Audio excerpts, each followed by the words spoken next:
terima kepada Rifani 8 juta.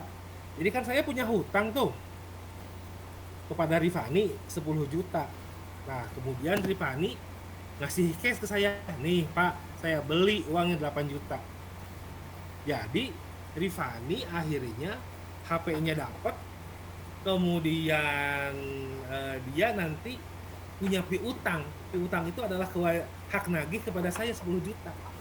Padahal saya cuma ngasih cashnya 8 juta.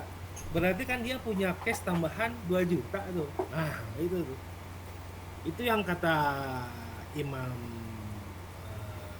Ibnu Taimiyah dan Ibnu Qayyim sebagai bai'ataini fi bai'atin. Transaksinya jual HP, beli HP, kemudian ketika dijual lagi dengan harga yang lebih rendah. Jadi siapa tadi yang asal ridho? Imron apa siapa? Oh, ini bukan asal ridho Imron. Jadi kalau misalnya saya jual HP disewa lagi, itu mah boleh, itu mah. Jadi ijarah dengan ijarah gitu.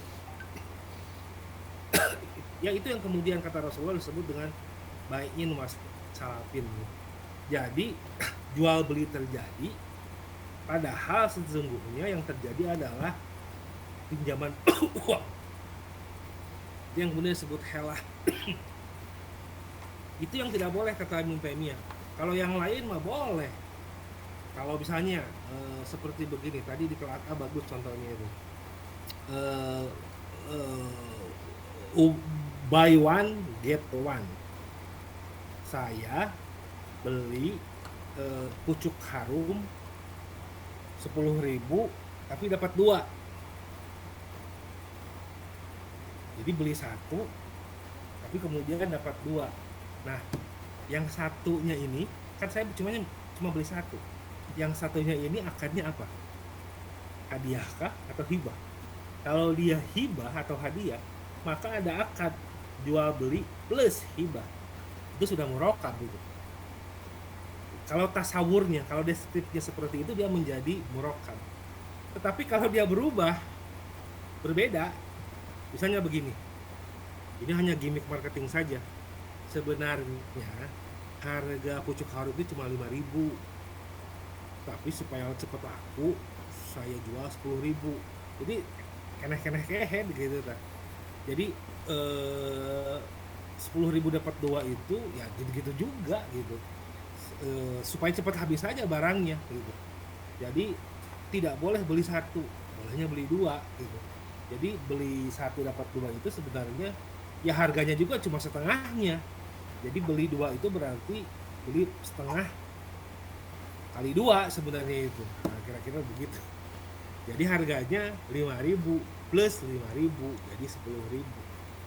Itu mah hanya gimmicknya saja gitu. Jadi jualan itu tergantung akad nantinya. Nah, kalau yang gimmick tadi itu bukan bagian dari murokabah, karena dia sesungguhnya jual 2, cuma yang satunya disembunyikan, kan harganya setengah dari yang asli. Dia katakan 2 untuk bisa cepat habis. Nah, jadi saudara, sekali lagi ya, ini penegasannya, ketika kita menetapkan hukum, maka harus betul-betul dipahami deskripsinya. Dalam bahasa Arab disebut dengan tasawur ini. Itu maka muncul kaidah hukmun an sayyin far'un an tasawwurihi. Hukum yang tentang sesuatu itu adalah bagian dari deskripsinya. Jadi jangan pernah kita menetapkan hukum dari sesuatu kalau kita belum paham deskripsinya. Maka saya harapkan teman-teman bukan hanya ngobrol tentang nilai filosofis, asas, prinsip, tapi harus mau masuk terjun kepada SOP-nya, aturan mainnya, teknisnya, supaya kita paham betul dengan apa yang kita tetapkan sebagai ketentuan hukum. Boleh, tidak boleh, halal atau haram. Itu ya, poinnya itu sebenarnya yang ingin saya sampaikan. Terserah pendapatnya mau yang mana saja, tapi yang penting argumennya harus clear.